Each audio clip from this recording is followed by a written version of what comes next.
It's a chilly start for us here this morning in the desert Southwest, of course. Establishments, including the one behind me, have closed over the years. And today only one. So the Public Safety Foundation has given over $1 million to Arizona and over. Now if you're out on a hike with friends or just by yourself and you happen to come across a snake, the Colorado River right behind us, we're also standing on Railroad Canyon with Orion parachute systems. You know, we're joined by a couple of astronauts and the lead director. Another way you can stay hydrated and protected from this blazing hot sun is to wear a nice hat. She is a donor of the year. American Parkinson's Disease Association, Fraternal Order of Police here, the Arizona State Lodge, even checks from Mothers Against Drunk Drivers. She's entered to win $1 million in a drawing that we can't find any information on. Virginia Morgan has lived in the foothills for over 30 years, where she happily retired with her partner. Now in 2012, he passed away, and Virginia has lived alone ever since. Her son, though, Timothy Morgan, visits her often and helps monitor her finances. The check was made out to NCPSSM.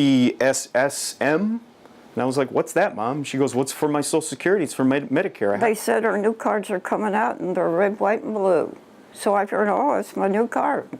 The Medicare card turned out to be false and useless. Timothy is working to help his mother financially recover from the letters he claims deceived her. When you read it, it says we're trying to get your attention.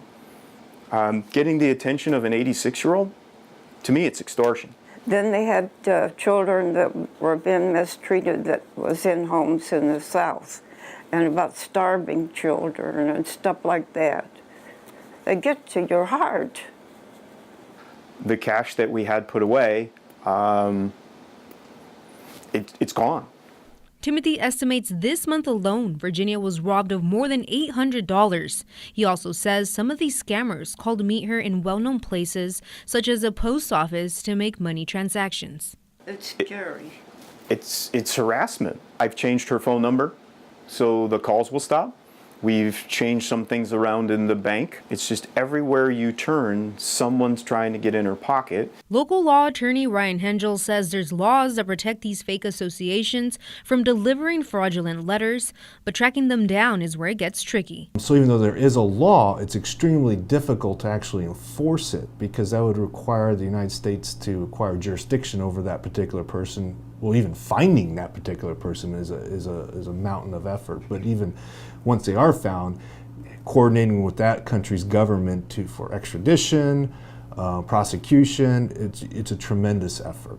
One of the things that someone suggested was to change the address and have the mail come to me. But then you can't even send your mother a card. Timothy reached out to the Yuma County Sheriff's Department to see how they could help. They said that there's nothing they can do. They said they stopped collecting this information about 8 years ago because it was overwhelming. What the Yuma County Sheriff's Department does have is resources on their website with notices and reminders of these kind of scams. This is devastating to our family, to my mother, and I want to see change. I'm Ivany Villalobos, News 11. We were all close growing up. She had endometriosis, which can be very painful, and she had a doctor in Tucson that prescribed her, it was either Oxycontin or oxycodone, and just kept refilling it and refilling it. She became addicted, and then he just stopped the prescription and didn't stair-step ladder her down or anything, and she turned to street drugs. Most of the physicians are very conscious about this problem, and they are changing their prescription behaviors. When they are cut off from the prescriptions, they are going to the street drugs, which can be even more of a dangerous problems with unsterilized condition. How you doing, sir? What are you bringing back from Mexico today? Is this your car? U.S. Customs and Border Protection reports show more than 96,000 pounds of drugs confiscated in the state of Arizona. The dangerous one right now, the one that brings real concern, is the smuggling of fentanyl. We saw 75 in 6 months. Yeah, so roughly we see probably around, if you have to break it down to weekly, we average 5 to 6 a week. This is the time, this is the critical time to then be engaged to kind of prevent it from getting really rampant and overrunning our community. Mayor Doug Nichols supports Governor Ducey's fight against the opioid epidemic. I'm concerned about any sort of drug increase, and the opioid crisis here hasn't really taken off like it has in the rest of the state, but it is on a general increase. She definitely OD'd. She died due to the opioid epidemic. But I think when someone passes away on your birthday, it's a gift, because it shows you that life is so precious and that you would live every moment being grateful and being the best person that you can be. Ivany Villalobos, News 11.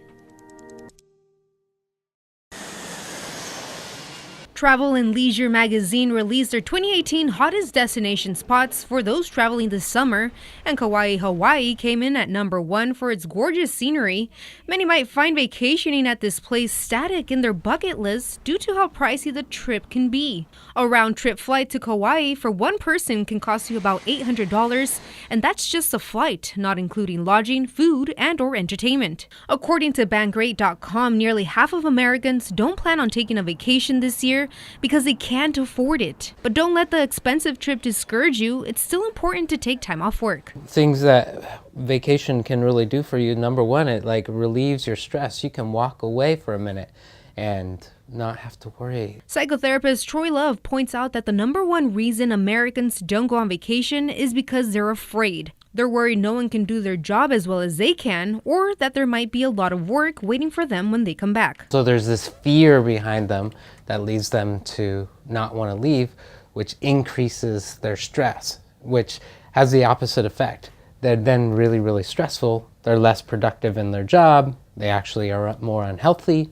Their relationships are horrible. There are many places surrounding our area that's a perfect backdrop for travelers looking to improve their spiritual self. Sedona actually landed #1 on TripAdvisor's top 5 wellness destination spots in the U.S. There are also hidden treasures lying in our very own backyard, destination spots that are inexpensive yet rich in beauty and history. You have a sense of relaxation when you're here. You can't help it. Another way of reconnecting with yourself is by connecting with nature. We're at Picacho State Park, where there's a beautiful overlook of the Colorado River right behind us. We're also standing on Railroad Canyon, where there's trains that used to connect to the other side of the canyon, where there is a historic stamp mill, which are actually one of the perks of the park. There's so many things for people to do. There's a variety, so there's something for everyone. It's perfect for families. It's on the river, where if you want to get involved in any kind of water sports or fishing, it's just the natural beauty, though, out here is so relaxing. Picacho State Recreation Area lies on the state border along the Colorado River. There are 54 campsites, 3 boat launches, and 4 boating camps. The place is a historical culture site. Over 100 years ago, Picacho started as a mining town and was established as a state park back in 1961. In all, a trip to relax and enjoy nature is about $190. That's about over $600 worth of savings. It's the overall experience here. I think getting away from the city and coming here is very special. I'm Ivany Villalobos, News 11.